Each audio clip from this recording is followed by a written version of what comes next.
जोर से बोली बोल बम बोल बम।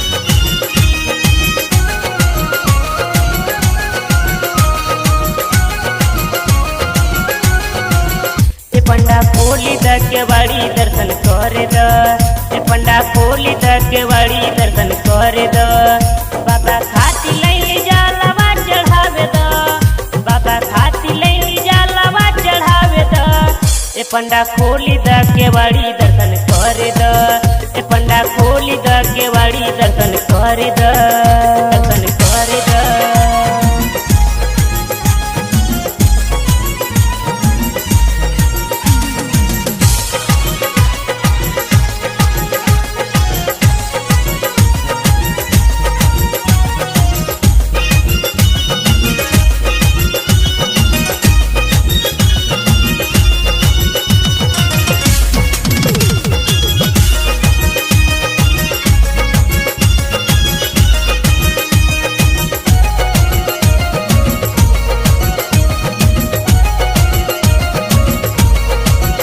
बड़ी दूर से हम आके बाबा के मनैली आपन सब परेशानी आके भोला के बतैनी भोला के बतैनी भोला के बतैनी। बड़ी दूर से हम आके बाबा के मनैली आपन सब परेशानी आके भोला के बतैनी। डमरू लेके अइनी आज तू बजावे द डमरू लेके अइनी आज तू बजावे द पंडा खोली के बाड़ी दर्शन करे द पंडा खोली के बाड़ी दर्शन करे द दर्शन करे द।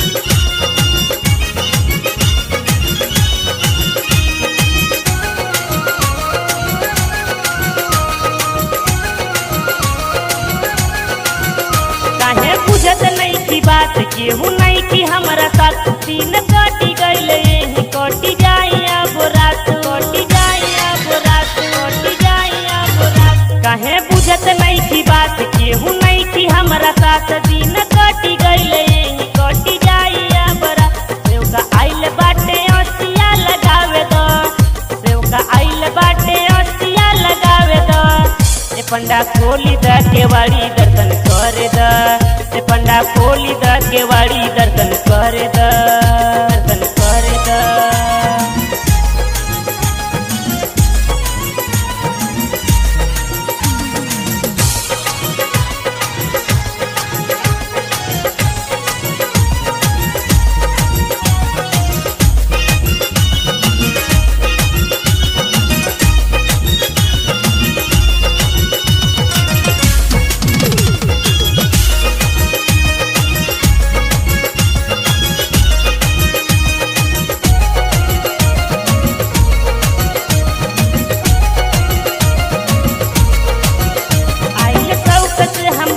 पगड़ी साथ लाइल बानी किल्ली खोलिए कबार दर्शन दीनी बोले दानी दर्शन दीनी बोले दानी दर्शन दीनी बोले दानी। आइल चौक से हम बानी पगड़ी साथ लाइल बानी किल्ली खोलिए कबार दर्शन दीनी बोले दानी। संदीप दीवाना के मोही माँ तू गावे दो संदीप दीवाना के मोही माँ तू गावे दो पंडा खोली के बाड़ी दर्शन करे द पंडा खोली के बाड़ी दर्शन करे द बाबा खाती लई जलवा चढ़ावे द बाबा खाती लई जलवा चढ़ावे द पंडा खोली के बाड़ी दर्शन करे द पंडा खोली के बाड़ी दर्शन करे द।